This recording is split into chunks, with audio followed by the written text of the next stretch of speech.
Hello everybody, my name is Byrnage, and this is my review for Mach on the NES. In Mach, you race along the roads, taking out the evil invading forces of the enemy. I wish I could elaborate more on that, but that's the whole story. The year is 2112 though, and I hope people at least remember to give this game a shout out in that distant future. Too bad I'll be long dead then, or else I would do it.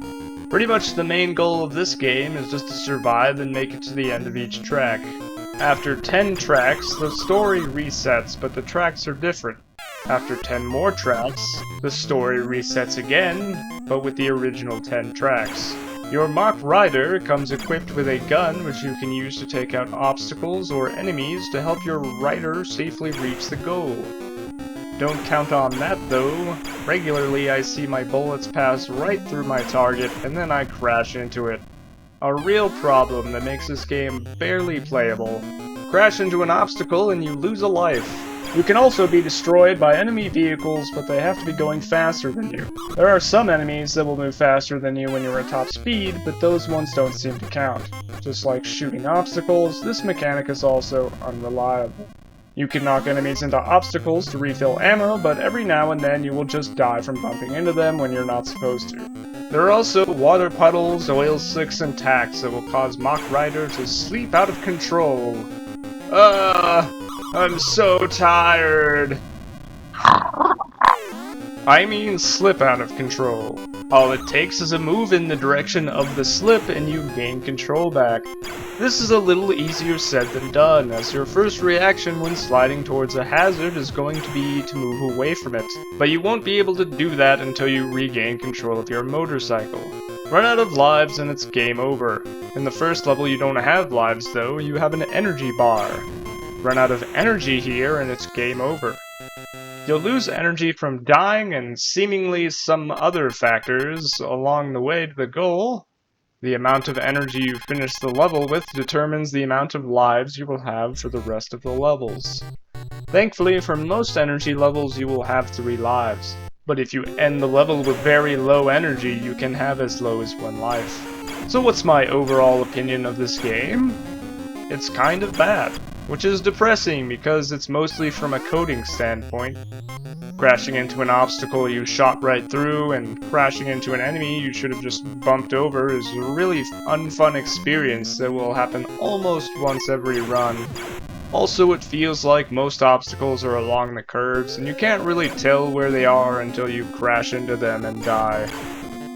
Oh, there it is! It was right in front of me! I see that now. Cool. There are secret power-ups that make this game a lot more fun though.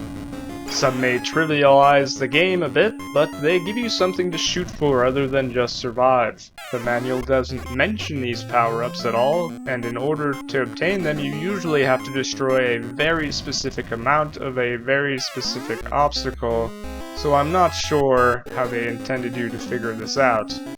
Other than Nintendo Power Magazine, but this game predates that. There are 3 power-ups to acquire, each one changes the color of your bike. They last until death, and you can have all 3 power-ups at the same time. One makes it so you're no longer affected by water, oil slicks, and spikes, and also makes it so you can't crash into any of the obstacles except for barrels off the side of the road and cannonballs.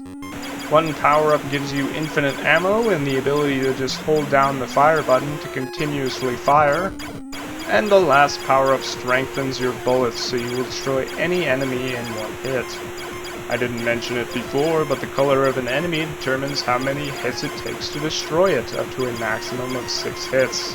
The power-up that makes you safe from obstacles suddenly fixes the game's problems, but it's a little too overpowered and kind of trivializes the game. At the beginning of each track you get to pick between 2 different tracks, and it's very rare that both of those tracks have cannonballs, which is really the only threat once you have your first power-up. So your only options are a broken game that doesn't function correctly, or a boring stay-on-the-road simulator. I'm sure there are people that have nostalgic attachment to this game, and I'm sure there are even people that could pick it up today and enjoy it by just brushing off the random death here and there to the game just not working properly. or by just getting the power-ups to eliminate the problem entirely. But I honestly don't recommend this game to anyone. It's very almost good, but not quite there. Like and subscribe if you think this review is very almost good, but not quite there. Thanks for watching, and I'll see you next time.